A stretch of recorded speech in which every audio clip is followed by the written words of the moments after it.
Good day, Mr. Christian. I'm Maria Shekel, an escort and I'm from 12 News 4. And this is our editorial as a presentation of topic poverty. So as we all know, poverty has been persistent in our country and every other countries. But us Filipinos, we all know na yung poverty is always there, never ended, hindi siya nawawala. Talagang nandiyan lang siya. Kahit na sino ang maupong presidente or sino mamuno, is poverty will always stay. The reason is, marami namang rason. One of the reason nun is underemployment and unemployment, job mismatch, and corruption. Corruption is also plays a really crucial role in sa kahirapan na naranasan ng mga Pilipino. Ang kahirapan sa Philippines, sobrang daming tao lang naiapektuhan nito. Sabi nga sa PSA o Philippine Statistics Authority, yung poverty rate down 2021 is nasa 18.1%.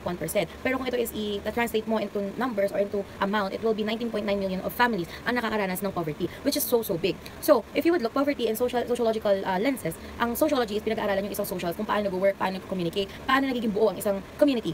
No? So, ang malaki ng role ng sociology sa poverty kasi nag-give nila yung mga dapat na malaman ng mga tao, including yung paano nila mariresolba yung sociology. So, gamit ang poverty, pwede kasi nating ma-help yung isang community na malaman kung paano nila mapapalago o mapapa-empower yung kanilang community. So, gamit ang sociological lenses, ito essential to para makapag-focus sa pagpapalakas or empowering the community gamit ang education, skills training, or yung mga easy access social services, yung mga kumbaga mga services na hindi na pa kailangan papilahin o papuntahin kung saan-saan nang mas malalayo pa para lang makakuha ng tulong na sapat o kailangan ng isang tao. Insight naman ang anthropology sa poverty, anthropology is a study of human. So, yung anthropology, they provides a deeper understanding of poverty, na-examine yung cultural beliefs and practices na nag-shape sa isang tao kung paano ba nagkakaroon nung brutal cycle in life. So one of them is pakikisama and yung utang na loob. As Filipinos, we believe na ang utang na loob at pakikisama isang dalawang importanteng bagay para maging isang katiwa-tiwalang tao at dapat na matulungan o deserve na matulungan. No? Kapag ang isang tao ay marunong makisama, of course, a lot of people will definitely help you, knowing that you're easy to get along, knowing that you can help, knowing that you could, someone that they could trust to. So, yung utang na loob naman is para to dun sa taong natulungan. As people, we must tend to look out for the people who help us when in time of needs. Nung tayo'y nangailangan, dapat nating aminin sa sarili natin na kinailangan natin ng tulong ng ibang tao in order for us na makalabas sa ganoong sitwasyon. Isa pa sa mga dahilan kung ba't nagkakaroon ng poverty is yung cultural attitudes. Why? Kasi sa ibang lugar, sa mga rural areas like provinces nga, is pinagtatrabaho nila yung mga bata. This is called child labor. Ito is dahil na rin para makatulong sa pamilya o para na rin para sa pangsariling pangangailangan. Another thing is yung patingin ng mga negosyante sa mga babae o mga kababaihan na mababa lamang ang kanilang kakayanan na magtrabaho. Kung kaya yung salary nila is cutted off or mas mababa other than them because they believe that women are way more feminine that cannot do hard works or cannot do hard jobs because of something na naiisip nila na babae lang to, it cannot work, this kind of thing.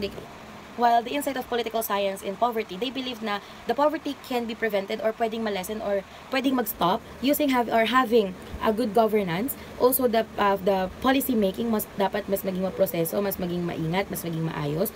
At dapat yung mga government natin is maging accountability sila. Dapat topmost accountability sila for everything that's happening sa mga nangyayari or sa mga nangyayari sa mga tao, mga mamamayan na nakapalibot sa kanilang komunidad o sa isang bansa.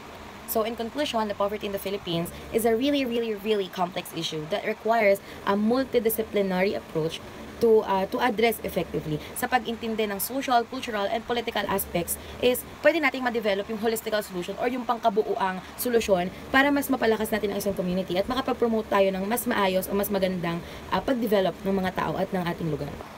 So one of the recommendation is that we must invest in education and healthcare, promote livelihood programs, strengthen the governance and accountability, and of course to foster community empowerment and yung pagpo-promote ng inclusive development. Hi everyone, I'm Brianna Ametis Dichoso from UMS4.